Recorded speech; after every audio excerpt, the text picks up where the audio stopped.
you're already living on a low income, how in the world are you supposed to cut costs more to live even more frugal, to afford things like housing and groceries? Hi everybody, my name is Sarah. Thank you so much for joining me today. If you don't know me, I am the owner of FrozenPennies.com.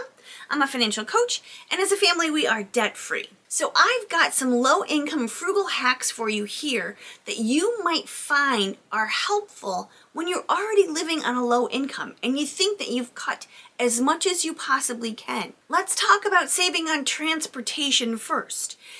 If you're able to, and you have public transportation or you have friends and family in the area, you might be able to ditch the ride completely. Sell your car. Get rid of it. That'll take care of car insurance and gas and wear and tear and fixing things that break. If you can't get rid of your car or you just choose not to, you can save on gas by finding out exactly where the lowest price on gas is in your area. Free apps like Gas Buddy and Upside will help you find the cheapest price near your home or wherever you may be. Upside has a great referral system. So if you go right down here on your app, you can see an invite code. Now, if you use my code, then I get the extra 15 cents per gallon of gas. So do you, an extra 15 cents per gallon of gas on your first fill up. This is great news because you can then refer your friends using your code and they can do the same thing. So it's a money maker for both you and I and every single one of your friends too. They also have groceries, gas, restaurants, and groceries on this. It's a great little app. Performing regular maintenance on your vehicle will save you money in the long run. Yes, you're going to pay somebody or learn to do it yourself when it comes to oil changes, but having the oil changed regularly will save in the long run. If you're living on a low income yet are still making ends meet, consider auto-saving some money. This means the money comes right out of your paycheck and goes right into an automatic savings account. Even if it's only $5 a paycheck, that $5 will snowball and accumulate and give you a little bit of savings on the side, just in case you need it. No amount is too small when it comes to saving. Number 3, create a budget. You might be thinking, well, I don't have enough money. I don't have enough income to have a budget. Everybody needs a budget. It doesn't matter if you're bringing in $800 a month or $50,000 a month. Everybody needs a budget. Everybody needs to tell their money exactly where you want it to go. Check out this free downloadable budget planner. I'll leave a link down in the description below. If you have a budget and you're telling every dollar where you want it to go, you might discover that you have more money available than you thought you did. Automate the most important bills. Things like housing, if you can, and your electricity. Those 4 walls, your heat, those need to be automated. Even your car insurance. Now, I love automating my bills. For example, car insurance. In New York State, if you don't pay your car insurance, you have to pay a fee for the amount of days that you've lapsed. Taking care of basic necessities first is so important.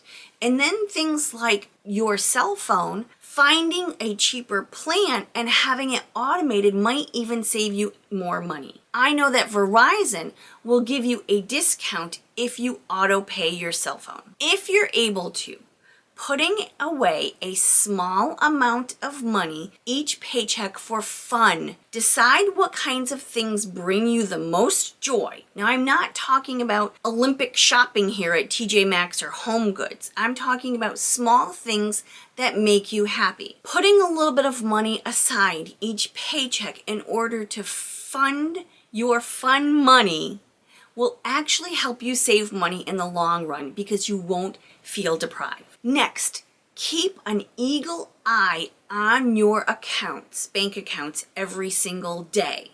I check my bank accounts every single day for a couple of reasons. First of all, to make sure that there's no charges going on there that I didn't authorize, number 1. And number 2, to make sure that I'm staying in my budget. So if I happen to see 1 or 2 more Amazon purchases than I had planned, I know that it's time to stop with the Amazon purchases for the month because I'm going to go over budget. Even on a low income, making sure that the amount of money that you planned on coming out of your account is actually doing so. Now let's talk about saving on utilities. If you unplug everything that's not in use, then you're going to save a small amount of electricity, saving you money. Instead of using bigger lights, bigger overhead lights, consider small task lights. Use chargeable products as much as possible instead of lights. I have these little puck lights that are actually rechargeable, and they're LED and last forever. Put them in closets or rooms if you don't want to use big lights. Also consider lowering your heat and using things like heated throws or a heated mattress pad for your bedroom. I have a heated mattress pad that I'm getting ready to put on my bed because it's starting to get quite chilly here in upstate New York. Because we don't have heat in our bedroom, we like our air cool. But it's starting to get cooler than we normally like. So a heated mattress pad will warm up that bed before I get in it. And I'm also going to turn off that heated mattress pad before I go to sleep. I'll warm it up first and then turn it off so I don't get too hot. Next, ask for discounts. Ask for a lesser price. Tell people the situation that you're in and ask for a discount. There is something called the Affordable Care Act. I'm going to leave a link to that in the description as well. It will give you $30 off of your internet each month. It's still going on. It was part of the whole pandemic thing, and it's still going on. That will save you money on your internet. Also consider asking for discounts on other things as well. My grandma used to say all the time, never pay full price for anything. Next, cut out necessities. Now when you're online or you have your bank statement in your hand and you're looking through that, circle things that you know are not necessities. Now I did tell you to save some money, put it aside for fun money. Now I'm not telling you to take that away unless you need to temporarily. But going through your bank account or your online bank account and seeing the things that you know are not necessarily a necessity, you might be able to decide whether you want to cut those out or keep them. If you're trying to be frugal and save money on a low income, you might decide to cut those non-necessities out. And lastly, save on food. Find ways to save money on food. I did an entire video of feedback that I got from you guys, my community. I'm going to leave an iCard above and a link below in the description so you can check out that video. Food tends to be fairly flexible for people. It's that one area where you can, no matter what, you can always find a cheaper way to go about eating food without depriving yourself of nutrients. Things like meal planning, shopping the flyers, looking at discount grocery stores, using online couponing. All of those things will help you to save money on food. Also consider communities. Our local library has a thing called Farm to Library.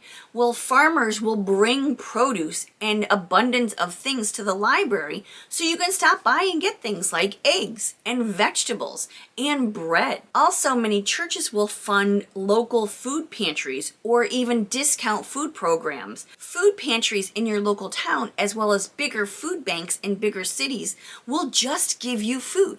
If you are from that area, no proof of income needed. So these are 10 tips that I've given you today that if you think that you've cut back on expenses as much as you possibly can, there might be a little bit more room to be a little bit more frugal. Thank you so much for watching, everybody. I truly appreciate you and have a great day. Bye-bye.